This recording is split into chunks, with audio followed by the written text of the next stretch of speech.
ইউটিউবে ৯৯% মানুষ জানে না কাঁঠালের খোসা দিয়ে চিংড়ি মাছের এতটা মজাদার এবং সুস্বাদু ভর্তা তৈরি করা যায়। তো আমি এখানে কিন্তু বেশ কিছু কাঁঠালের খোসা নিয়েছি। তো দেখেন, এই তো দেখেন, আঠা নেই, কিন্তু আঠাগুলো আমি তেল দিয়ে হাতের সাহায্যে মালিশ করে নিয়েছি। তো অবশ্যই কিন্তু এই খোসাগুলো তেল দিয়ে আগে মালিশ করে নিতে হবে, তাহলে আঠা থাকবে না। তো এখন আমি কাঁঠালের খোসাগুলো কিন্তু খুব ভালো করে ধুয়ে পরিষ্কার করে নেব। আর ওই যে বললাম না, ইউটিউবে ৯৯% কিন্তু মানুষ জানে না যে এইভাবে মজাদার একটা ভর্তা তৈরি করা যায়।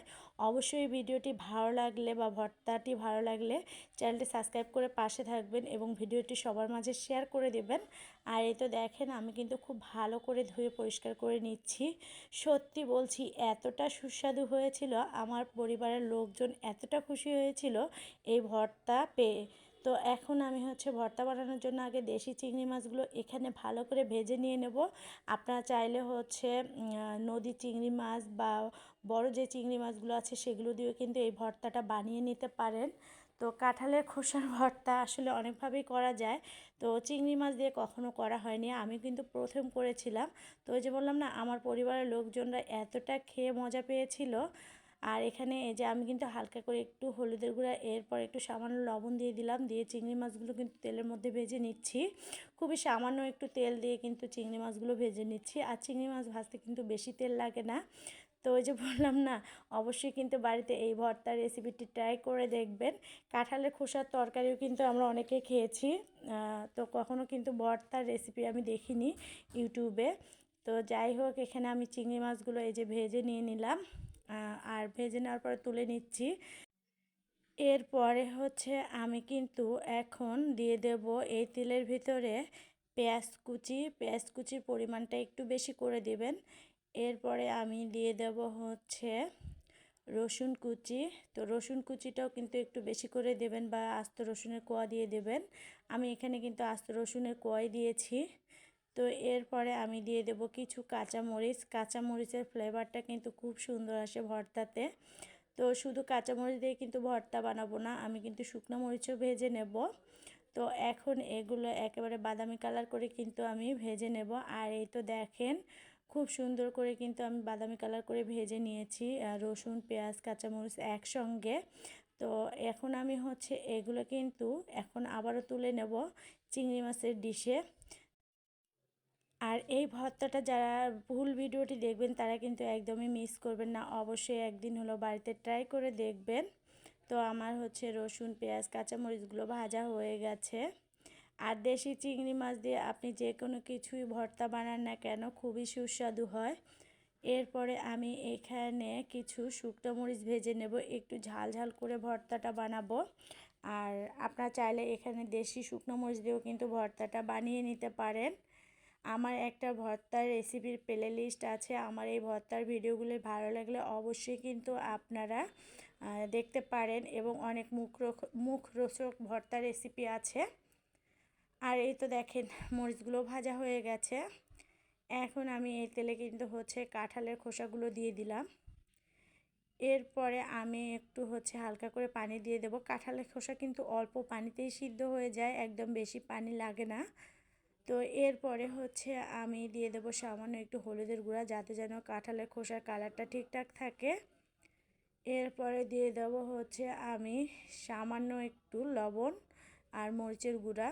তো অবশ্যই কিন্তু খুবই সামান্য একটু লবণ দেবেন, খুব তাড়াতাড়ি সিদ্ধ হওয়ার জন্য। আর মরিচের কালারটাও দিয়ে দিলাম, অনেক সুন্দর একটা কালার হবে জন্য। তো এখন একটু নেড়ে চেড়ে নেব। নেড়ে চেড়ে নেওয়ার পরে কিন্তু আমি ঢেকে দেব। আর বেশ কিছুক্ষণ ঢেকে দিয়ে কিন্তু অপেক্ষা করতে হবে, বেশি সময় লাগবে না এই ভর্তাটা যখন বানাবেন, একদমই খুব কম সময়ে কিন্তু ভর্তাটা রেডি করে নেওয়া যায়। আর এই তো দেখেন, অলরেডি কিন্তু আমার কাঁঠালের খোসাগুলো কিন্তু সিদ্ধ হয়ে গেছে, আমি দেখাচ্ছি আপনাদেরকে। আর এই তো দেখেন, খুবই নরম তুলতুলে হয়ে গেছে। আমি কিন্তু এখন এই পানিগুলো থেকে নিংড়ে নেব।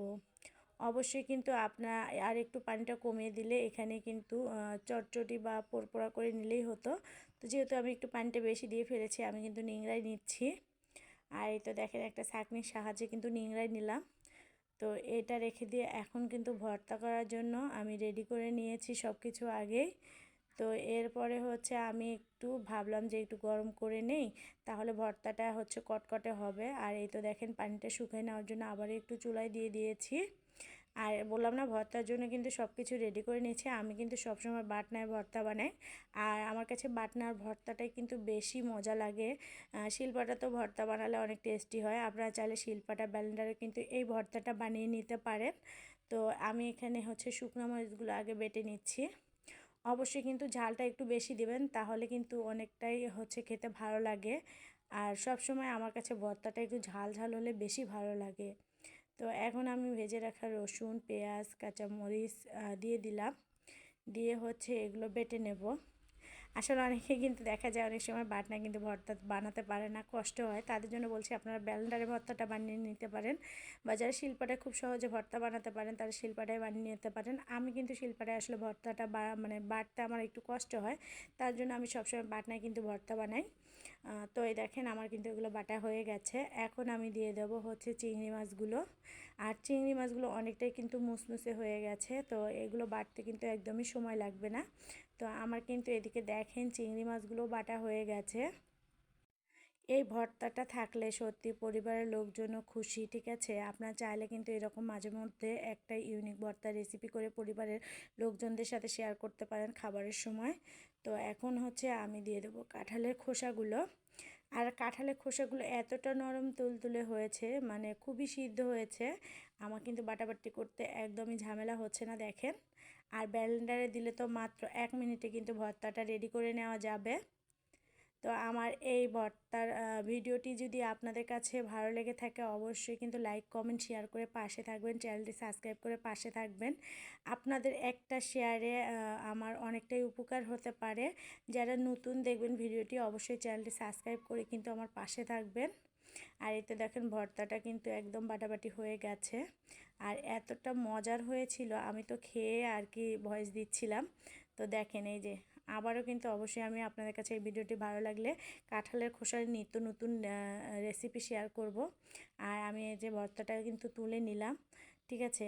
চাইলে আপনারা একটু সামান্য লেবুর রস দিয়ে মানে তৈরি করে নিতে পারেন। তো আমি কিন্তু এখানে সামান্য একটু লেবুর রসও দিয়েছিলাম। তো একটু খেয়ে দেখছি কতটা মজা হয়েছে, দেখেন। সবাই ভালো থাকবেন, সুস্থ থাকবেন, নেক্সট ভিডিওর অপেক্ষায় থাকবেন। আল্লাহ হাফেজ।